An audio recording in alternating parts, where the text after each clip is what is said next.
Are virtual influencers like Lil Miquela quietly rewriting your reality? By the end of this video, you'll see how virtual humans shape your emotions, your choices, and even your sense of self in ways you probably haven't noticed. If you scroll social media, follow creators, or ever feel pressure about how you look or live, this is already about you. These computer-generated personalities aren't just eye candy. They are engineered characters designed to capture your attention and your trust. One evening, a college student doom scrolls after a rough day. Grades are slipping, money is tight, and they feel stuck. On their feed, a flawless virtual influencer appears. Perfect skin, designer clothes, always upbeat. The student taps through post after post. No zits before exams, no rent worries, no fatigue, just an endlessly polished life. The more they watch, the more their own reality feels dull and inadequate. They close the app feeling worse, not better, but they can't explain why. That's the quiet psychological cost of a virtual human that never breaks. Virtual influencers like Lil Miquela can be fun, creative, and lower risk for brands. They don't get tired, don't age, don't get sick, and never cancel a campaign over a scandal unless the script says so. Teams can rewrite their personalities, adjust their identities, and test which version gets more engagement. For companies, that's efficient, full control, zero unpredictability. For you, it means you're increasingly interacting with carefully crafted illusions instead of messy, imperfect humans. The first downside is authenticity drift. When an account looks human, talks like a friend, and shares carefully written, personal stories, your brain responds socially, even if you know it's fictional.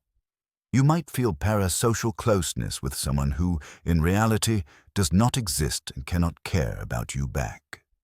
That bond can be used to sell products, shape opinions, and normalize lifestyles, with almost no friction or accountability. Here's where it gets uncomfortable. Virtual humans can push standards that no real person can match. Their bodies, faces, and outfits can be endlessly edited. A brand can dial in a slightly relatable flaw while staying perfectly aspirational. Over time, that can warp how you judge your own body, your clothes, even your apartment.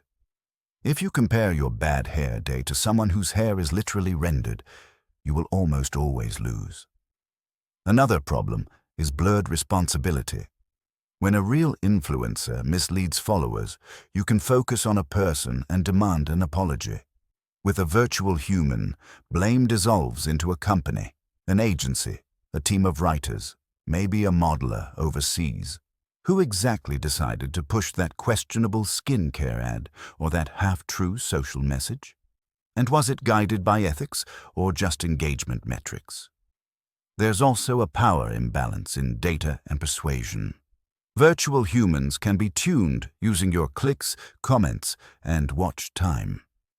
If a certain tone of voice or emotional confession keeps you watching, the team can amplify it. You're being studied while thinking you're just being entertained.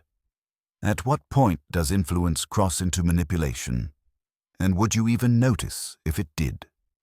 Governance around this is thin. Platforms are only starting to require labels for synthetic accounts, and rules are inconsistent. Brands might disclose virtual character in small text while still writing captions in the first person, like a diary. Regulators, marketers, and platforms need clearer standards. Obvious labeling, limits on targeting vulnerable groups, and transparency about who controls the avatar and why it exists. You also have power here. You can pause and ask, is this a real person? Who benefits if I believe this story? Do I feel better or worse after following this account? Choosing to follow more imperfect human creators can rebalance your feed and your expectations. In the end, virtual humans aren't evil or magical. They're tools. But tools designed to appear human can quietly reshape what normal looks like for you. The real risk is not that the avatar is fake.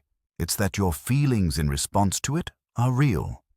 Treat every virtual human as a polished ad, not a friend, and keep your sense of reality anchored in people who can actually look back.